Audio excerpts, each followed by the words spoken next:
دوسرا کرنے کا کام اس مہینے میں روزے رکھنے.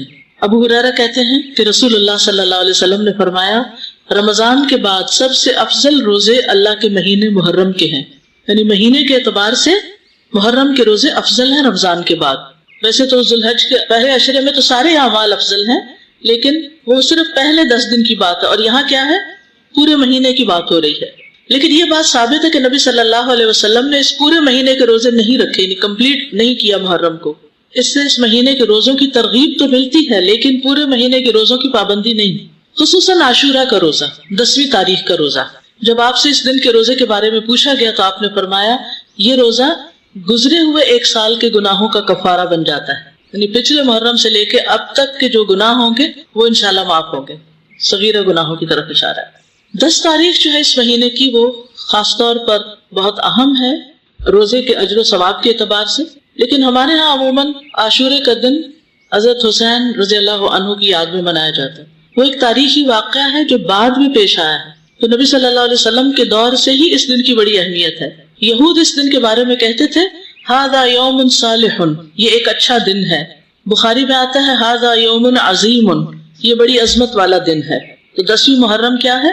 اچھا اور عظمت والا دن ہے. یہ کعبہ کو غلاف پہنانے کا دن ہے. حضرت عائشہ سے روایت ہے، کہتی ہیں کہ لوگ رمضان کے روزے فرض ہونے سے پہلے عاشورہ کا روزہ رکھا کرتے تھے اور اس روز کعبہ کو غلاف پہنایا جاتا تھا. یہ یہود کی عید کا بھی دن ہے. ابو موسیٰ سے روایت ہے، انہوں نے فرمایا یہودی عاشورہ کے دن کو بطور جشن مناتے تھے. نبی صلی اللہ علیہ وسلم نے فرمایا تم اس دن روزہ رکھو، کیونکہ انہیں فرعون سے نجات ملی تھی اس دن. تو اس کی یاد میں وہ اس کو خوشی کا دن بنا کر مناتے تھے. یہ ان کی عورتوں کے سجنے اور بننے کا دن تھا، یعنی اس دن وہ خوب تیار ہوتی تھی کیونکہ جشن کا دن ہوتا تھا، جیسے ہم لوگ عید کے دن کرتے ہیں. ابو موسیٰ سے روایت ہے، یہ صحیح مسلم کی روایت ہے، وہ کہتے ہیں کہ اہل خیبر یوم عاشورہ کا روزہ رکھتے تھے، وہ اسے عید کا دن قرار دیتے اور اس دن اپنی عورتوں کو زیورات اور بہترین لباس پہناتے. تو رسول اللہ صلی اللہ علیہ وسلم نے فرمایا تم بھی اس دن روزہ رکھا کرو. یعنی وہ لوگ عید مناتے ہیں تو تم کیا کرو؟ روزہ رکھو. اللہ کے رسول صلی اللہ علیہ وسلم نے اس کے بارے میں فرمایا یقیناً عاشورہ اللہ کے دنوں میں سے ایک دن ہے، یعنی خاص دنوں میں سے. تو جو چاہے اس دن روزہ رکھے، جو چاہے چھوڑ دے. یعنی نفلی روزہ ہوگا، فرض نہیں ہے. رمضان کے روزے فرض ہونے سے پہلے یہ فرض تھا. ابن عباس سے روایت ہے، وہ کہتے ہیں کہ میں نے نبی صلی اللہ علیہ وسلم کو نہیں دیکھا کہ عاشورہ کے دن اور رمضان کے مہینے کے علاوہ کسی دن کو افضل سمجھ کر آپ نے اس دن کا روزہ رکھا ہو، یعنی اس دن کو افضل سمجھا. اب آپ کہیں گے کہ وہ جو 9 ذی الحج والی بات ہے کہ وہ 2 سال کے گناہوں کی معافی ہے، تو اس دن آپ حج کر رہے تھے اور حج کرنے والے 9 تاریخ کو روزہ نہیں رکھتے. یہ نجات کا دن اور شکر کے روزے کے طور پر یہود کے ہاں مشہور تھا. جب نبی صلی اللہ علیہ وسلم مدینہ آئے تو وہاں کے لوگ ایک دن یعنی عاشورہ کا دن روزہ رکھتے. ان لوگوں نے بتایا یہ بڑی عظمت والا دن ہے. اسی دن اللہ تعالیٰ نے موسیٰ علیہ السلام کو نجات دی. قرآن مجید میں پڑھا نا آپ، وَإِذْ نَجَّيْنَاكُمْ مِنْ آلِ فِرْعَوْنَ يَسُومُونَكُمْ سُوءَ الْعَذَابِ يُذَبِّحُونَ أَبْنَاءَكُمْ وَيَسْتَحْيُونَ نِسَاءَكُمْ وَفِي ذَلِكُمْ بَلَاءٌ مِّن رَّبِّكُمْ عَظِيمٌ. تو اس کے شکر میں موسیٰ علیہ السلام نے اس دن روزہ رکھا. یعنی سب سے پہلے موسیٰ علیہ السلام نے یہ روزہ رکھا. آپ نے فرمایا میں موسیٰ سے ان کی نسبت زیادہ قریب ہوں، یعنی یہ پیغمبروں کی اطاعت نہیں کرتے اور ان کا حق ادا نہیں کرتے. موسیٰ علیہ السلام مجھ سے زیادہ قریب ہیں. تو آپ نے خود بھی اس دن کا روزہ رکھنا شروع کیا اور صحابہ کو بھی اس کا حکم دیا.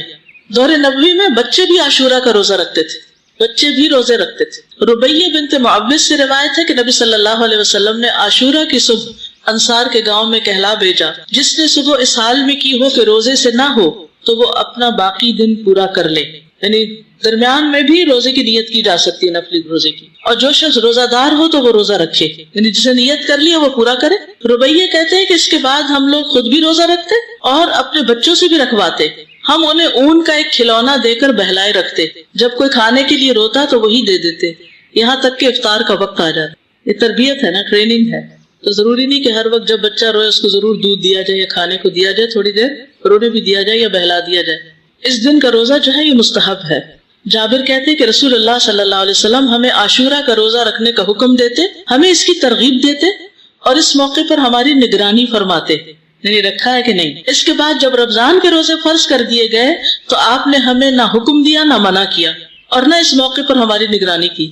یعنی نفلی روزہ ہو گیا، مستحب ہو گیا. حضرت عائشہ سے روایت ہے کہ جاہلیت کے ایام میں عاشورہ کے دن کا روزہ رکھا جاتا تھا، جب اسلام آ گیا تو اب جو چاہے اس کا روزہ رکھ لے اور جو چاہے اسے چھوڑ دے. لیکن نبی صلی اللہ علیہ وسلم نے 2 دن کے روزے کا ارادہ کیا، یعنی 9 اور 10 کا. عبداللہ بن عباس کہتے ہیں جب رسول اللہ صلی اللہ علیہ وسلم نے یوم عاشورہ کا روزہ رکھا اور اس کا روزہ رکھنے کا حکم دیا تو صحابہ نے عرض کی اللہ کے رسول یہی دن ہے جس کی یہود و نصارہ تعظیم کرتے ہیں. اس پر رسول اللہ صلی اللہ علیہ وسلم نے فرمایا جب آئندہ سال ہوگا تو اگر اللہ نے چاہا تو ہم 9ویں دن روزہ رکھیں گے. کہا اس کے بعد آئندہ سال نہیں آیا کہ رسول اللہ صلی اللہ علیہ وسلم وفات پا گئے. ٹھیک ہے، تو افضل کیا ہے 2 دن کا رکھ لیا جائے، 9 اور 10 کا. اور 9 محرم جو ہے بعض کے نزدیک 9 اور بعض 10 دونوں کو عاشورہ کا دن بھی کہا جاتا ہے. پہلا عشرہ ہے نا اس میں، جی نہیں 11 والی روایت ضعیف ہے، یعنی بعض کہتے ہیں 10 اور 11 بھی رکھ سکتے ہیں، لیکن یہ کہ 11 تاریخ کے روزے کی روایت ضعیف ہے. اصل میں 9 اور 10 ہی ہے. ابن القیم کہتے ہیں کہ ابن عباس کا یہ کہنا تم محرم کا چاند دیکھو تو گنتے رہو اور 9ویں تاریخ کے دن کی صبح روزے کی حالت میں کرو. تو اس سے مراد یہ نہیں کہ عاشورہ 9ویں تاریخ کو کہتے ہیں، بلکہ ان کی مراد یہ ہے کہ 10ویں سے پہلے 9ویں کا روزہ بھی رکھو، کیونکہ آپ نے فرمایا تھا کہ اگر میں زندہ رہا تو روزہ رکھوں گا. تو یہ ایک طرح سے آپ کی سنت ہو گئی، کیونکہ آپ نے اس کے بارے میں خود صحابہ کو ترغیب دلائی. بچے چلیں اگر 2 نہیں رکھ سکتے تو 1 تو رکھوائیں. اور یہ جو الفاظ ہیں نا سلسلۃ الاحادیث الضعیفہ کے کہ اگر میں زندہ رہا تو یوم عاشورہ سے 1 دن پہلے یا 1 دن بعد میں روزہ رکھنے کا حکم دوں گا، یہ روایت ان الفاظ سے منکر ہے، یعنی اس کا انکار کیا گیا ہے، اس کی سند ضعیف ہے. اسی طرح ابن عباس کا بھی ایک قول ہے جو نبی صلی اللہ علیہ وسلم سے وہ روایت کرتے ہیں کہ آپ نے فرمایا یہود کی مخالفت کرو اس طرح کہ 1 دن پہلے یا بعد کا روزہ رکھو، تو اس کی سند ضعیف ہے، اس لیے بعد والا نہیں. ابن تیمیہ رحمہ اللہ کہتے ہیں صحیح بات تو یہ ہے کہ 9 اور 10 دنوں کا روزہ رکھنا مستحب ہے، کیونکہ آپ کا آخری حکم یہی تھا کہ اگر میں اگلے سال زندہ رہا تو 9ویں کا بھی ساتھ رکھوں گا. تو زیادہ افضل کیا ہے؟ ویسے تو پورے مہینے میں روزے رکھ سکتے ہیں، آپ چاہیں تو 11ویں کا ساتھ رکھ لیں، 3 اکٹھے رکھ لیں، لیکن وہ جو ہے نا فضیلت والی بات اور مستحب ہونے والی بات وہ 9 ہی کی ہے.